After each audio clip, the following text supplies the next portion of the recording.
Welcome to On the House, where we explain how mortgages work so you can feel comfortable when buying a home. My name's Martin James, and my special guests today are Richard Bousfield from the Surrey Mortgage Broker and Nick Troy from right here at Empowered. He's one of our underwriting experts. Today we're going to talk about mortgages and how the whole process works. Now, this can often be a little intimidating, particularly if you're a first-time buyer. So we're going to do our level best to answer as many of your questions. Gentlemen, thanks for joining me today. This has unexpectedly turned out to be a northern sofa, hasn't it? Because you're from Lancaster originally, Richard, and you're from Leeds. Yep. And I'm from Manchester, as you can probably tell by my flat vowels. I'm going to ask you just to tell me a little bit about what you do. So let's start with you, Nick. What do you do? And tell us a bit more about yourself. Yes, I'm a mortgage underwriter here at Empowered. I've been underwriting now for, I would say, coming up to 10 years. So I've got a fair bit of experience, within mortgage underwriting, and I really enjoy it. It's quite in depth. I've worked within the specialist sector, more high street. So previously I've worked at companies like Yorkshire Building Society, and yeah, I've got a fair bit of experience within. Well, I'm really pleased that you're here actually, because I think when people hear terms like underwriter, they automatically imagine somebody who's older, somebody who's worked in the trade for years, someone a bit more like a solicitor. So actually, hopefully, we might encourage some people to go into the trade off the back of this as well. Yeah, definitely. I mean, this was my second job out of school, pretty much. So, going from call centre work and then finally sort of getting my experience within underwriting. It was actually my brother that got me into it. He was also an underwriter. Oh, wow, okay. And also, it's a pretty secure job in this day and age as well, isn't it? Yeah, I think you can, everyone's always looking for mortgages and everyone's looking for property. So yeah, it's really good. Fantastic. Well, we'll be looking into a little bit more about what underwriters actually do later on in today's programme. Richard, tell us about yourself. Well, again, I've got quite a bit of experience as well. Sadly, not quite as young as Nick. So Shush you. I've got a few more years on you. So I've been a mortgage broker for nearly 25 years now. My company, the Surrey Mortgage Broker, has been based in Farnham for the last nearly 20 of those years. And really enjoy it. It's great working with people. I wouldn't say necessarily my dream job, but I have a great time running my own business. I'm my own boss. It's great fun. Getting people on the housing ladder is really, it makes you feel warm inside. It's great. I was going to say, I imagine that actually once you've helped people through that process, there's quite a bit of reward that comes from helping people find their dream home. Absolutely, yeah. It's not just dream homes. I mean, it's getting on that ladder, isn't it? And making that step up to the next one and the next one. And I've seen families grow up. It's bizarre. I've got people who are now friends who I've done mortgages for. Our kids have gone to school together, and we've moved up the property ladder almost together. It's a lovely experience, really. Well, I'm really, really pleased to hear that as well, because I think sometimes one of the things I certainly hear from people watching the television programmes or reading my newspaper columns is about how the whole process can sometimes seem quite intimidating, but we forget that at the end of it, you're going to get a home, something that's actually going to make you feel really happy. Just in terms of kind of what you hear from your friends and family, Nick, what do you hear about the concerns that people actually have? What worries people about mortgages? So a lot of my friends tend to be first-time buyers based on my age now. So their age sort of from 27 to 30, and they have a lot of, there's a lot of grey areas when it comes to buying your first home and property. So they don't understand necessarily the difference between a fixed rate mortgage, for example, or what a variable rate is, even, or a tracker mortgage, anything like that. They don't understand the level of valuations that go through. So whether it be a home buyer's survey, standard valuation, an AVM, for example, not to use jargon, but yeah, there are a lot of things that they don't quite understand when it comes to mortgages. LTV, which as an underwriter, we think that's so basic, but from somebody who doesn't have the experience, they've got no clue. No, I'm rubbish at acronyms. So LTV, I think I've got an idea of what it is, but explain what that is. Yeah, so the LTV is the loan to value. So that's the amount you put down in comparison to the value of the property, and it's as simple as that, really. So what is the LTV on average at the moment? As a rule, your minimum deposit would be 5% of the property value. Therefore, you'd have a 95% loan-to-value mortgage. And it works in 5% chunks as a rule of thumb. Mm-hmm. So for every 5%, the deal gets a bit better. So if you get your deposit from 5% to 10%, you get a slightly better deal.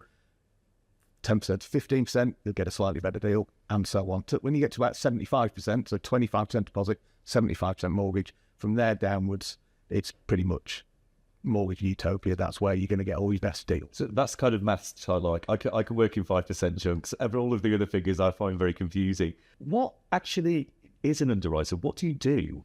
So again, what we do is we assess the risk. So what we'll do is we'll assess documents, like I say, pay slips, we'll assess bank statements, we'll assess the valuation reports once they actually come back to us. And we essentially just deem, whether a property is acceptable in comparison to our criteria and processes. And like I say, what we will do is we'll just focus on the overall profile of an applicant, and do we deem them to be acceptable to ourselves as a lender. So you're basically, in an ideal world though, you'd like to lend. So you're not looking to get rid of... We never look to decline. We want to lend money because we want the business. But at the end of the day, the mortgage, the business that we get in as a mortgage lender also keeps myself in a job, really. So it's all about, it's not looking to exclude people. It's Definitely.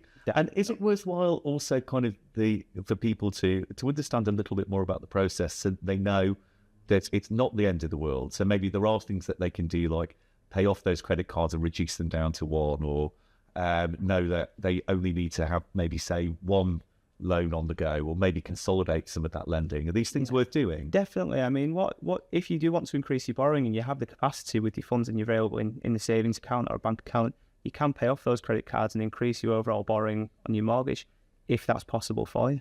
Richard, when it comes to the world of the mortgage broker, we often hear about brokers, and I think, sometimes people unfairly conflate the job with estate agents, which of course is a very different thing entirely. But mortgage brokers are absolutely essential. So do you want to explain a little bit about what you do and also what people should look for in a broker?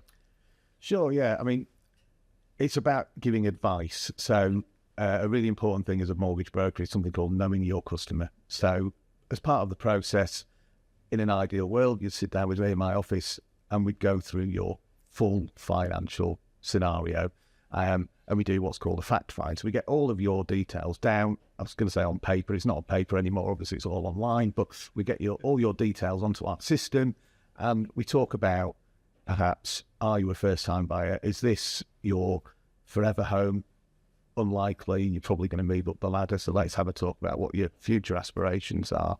Are you going to have kids? Are you going to move jobs? There's lots and lots and lots of things that we talk about in order to then be able to say, this is what I would recommend you take. So it's like not everyone needs their hand-holding. It's a little bit patronising perhaps say it's a hand-holding process, but I like to think I do that because a lot of people don't know what's going on and don't really understand the process. So I'll try and demystify it as best as possible, keep everything simple, because it can get people to overcomplicate it. And also when you're buying a property, it's an emotional purchase. I'm trying to look at it from a financial and sort of pragmatic point of view, but you want to buy your house, don't you? You really want that property, and it's an emotional purchase. So it's trying to find that balance between, yes, I know you really want the house, but let's sit down and make some sensible financial decisions alongside that as well. See, I agree with you. I want the hand-holding. I'm going through the process at the moment, and despite knowing what goes on, I'm worried about being too needy, because I keep phoning up and saying, what's about this? What's about this? And actually, the advisor I've been speaking to has been really, really helpful. But I think it's just reminded me that actually, even if you do know a little bit how this works, you worry about being annoying. You worry about, to asking stupid questions. But that's not the case, is it? No, there's no such thing as a stupid question. And I do say that to all my clients. What I found, I've recently started this, is using WhatsApp, actually. Yeah. So I've got couples buying a property, so I set up a little WhatsApp group, and it's Mr. and Mrs. Smith and myself, and any questions they can pop up on there, and I'll answer them.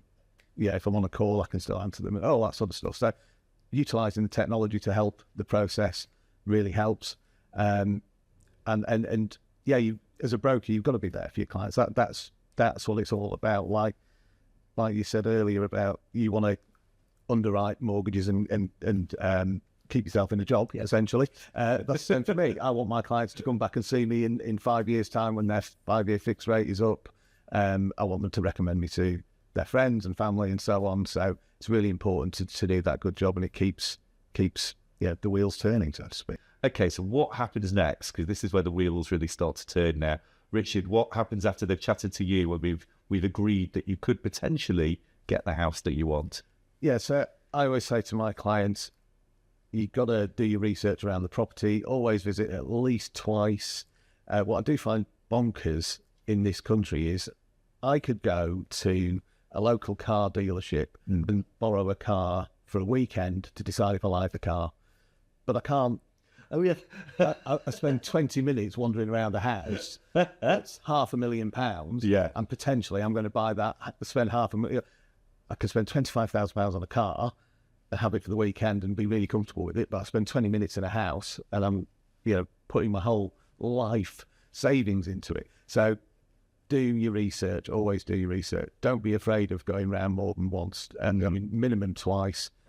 Research the area, especially if you're moving to that area, for example. If you've got a family, research the schools, all of that sort of stuff. However, once you've done your agreement in principle, absolutely, and you're comfortable with the property, you then need to make an offer. So, as a rule of thumb, it's on with an estate agent. So you make your offer via the estate agent, and they will then put that forward to the owner of the property. And there may be a bit of a negotiation there. My heart started beating faster just talking about this part. Yeah, you're obviously experiencing it at the moment. There is inevitably a bit of negotiation, and once you've settled on a price, then you need to do a couple of things at the same time. First of all, apply for your mortgage, because all you've done is an agreement in principle, and that's like, I call it a mini application, and that's where the lender is agreeing to lend you the money, but it's subject to certain checks. And hypothetically, you could have this. In principle, Yeah, that's it. Absolutely.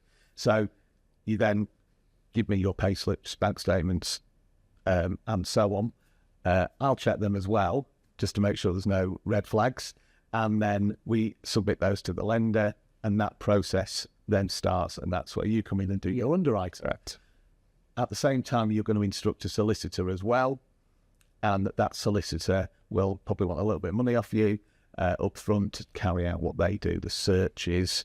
They want to check there's not planning permission for a nightclub next door or a railway in your back garden, that sort of thing. And then they get on with their thing. So when it comes to you then, Nick, so you're going through the underwriting process. I mentioned before the bank statements, and this is something that catches a lot of people by surprise. But let's demystify this a little bit. Okay. What bank account are you looking at? So we generally look at the current account, and that's the account that the salary is paid into. So a lot of the time, customers will have joint bank accounts, or they may just get the salary paid into their own bank accounts. But what we want to do is match up salary credits that we see on their bank statements to the pay slips that they provide. Yeah. Is their income genuine? Are they definitely working for this company? Yeah. And again, it comes back to that word risk. But that's what we want to basically try and decipher. We want to actually see that they are working, they have got a stable income, and that their income, like I say, is genuine. Well, another thing we'll also look out for is gambling. Gambling's a big one. Right. So gambling can be, if there's excessive gambling on the bank statement and say they're in regular overdraft usage, but continuing to gamble, then that can come across as a bit of a red flag, because what we would look at is, well, how is a customer going to potentially cover a mortgage payment every month and adding this debt to their, to their ongoing life whilst still gambling? So do things like buy now, pay later loans have an impact yet, or is that still too new in the world of finance? Well, so, for example, if we look at either Klarna or ClearPay or anything like that, going down that sort of road, we would generally try and factor those into ONS statistics and, the cost of living. Yeah. So no, from my perspective, we wouldn't look to take that into affordability. Again, I think that's a really reassuring message as well, because a lot of people have said to me that they've not proceeded with a mortgage because they've realised they've had to buy now, pay later loans, and they're worried that makes it look like they can't afford stuff, whereas they just wanted to split up the payments. So that's certainly positive to know.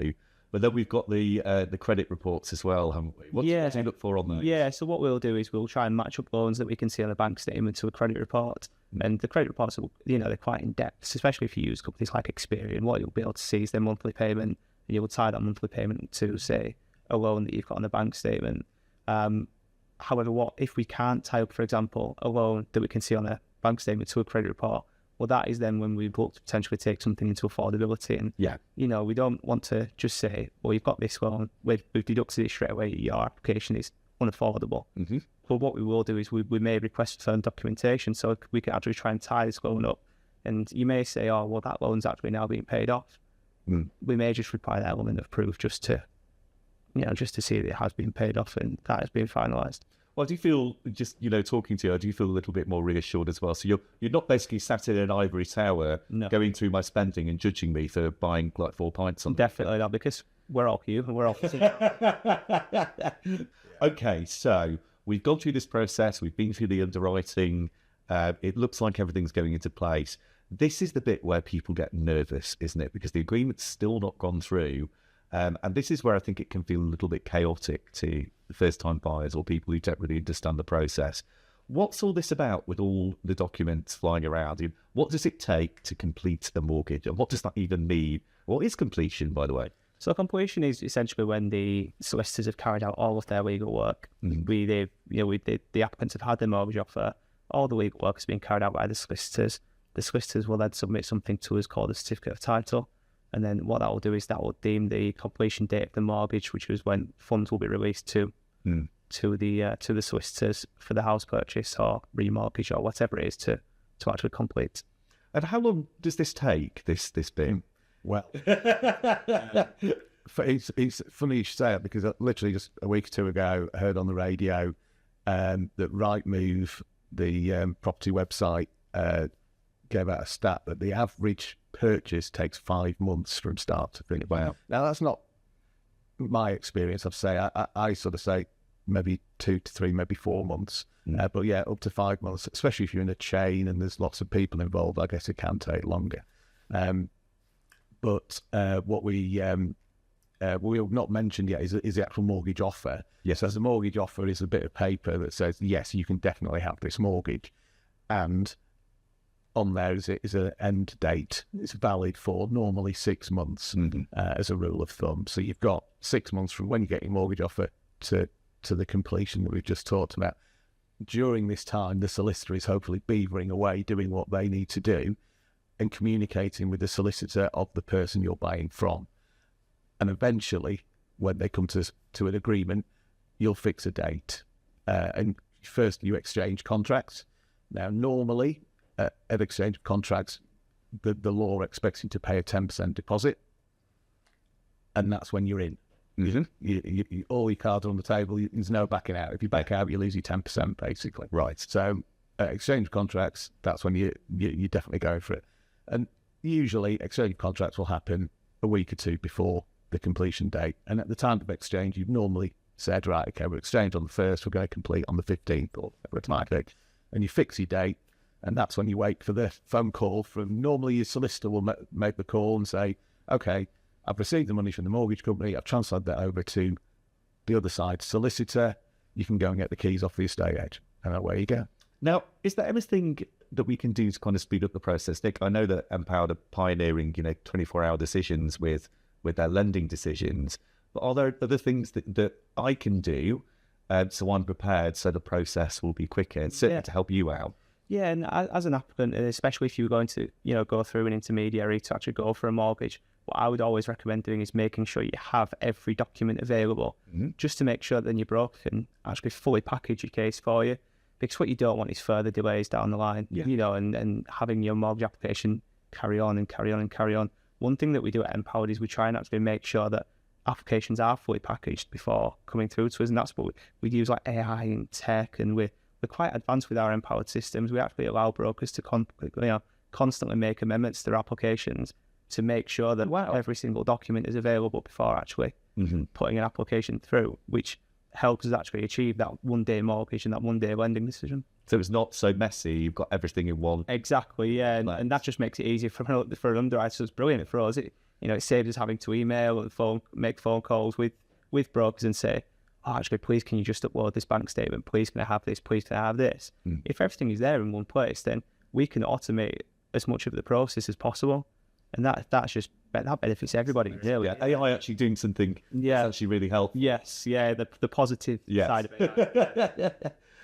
And Richard, as a broker, Can you help me navigate all of these other parties involved? Can you help me find a solicitor, help me find a surveyor? Yeah, absolutely. We can certainly help with that. As you can imagine, being a small business, we get approached by solicitors asking to be recommended. We get approached by surveyors asking to be recommended. And there's various, now it's getting more sophisticated, not necessarily with AI, but just generally more sophisticated.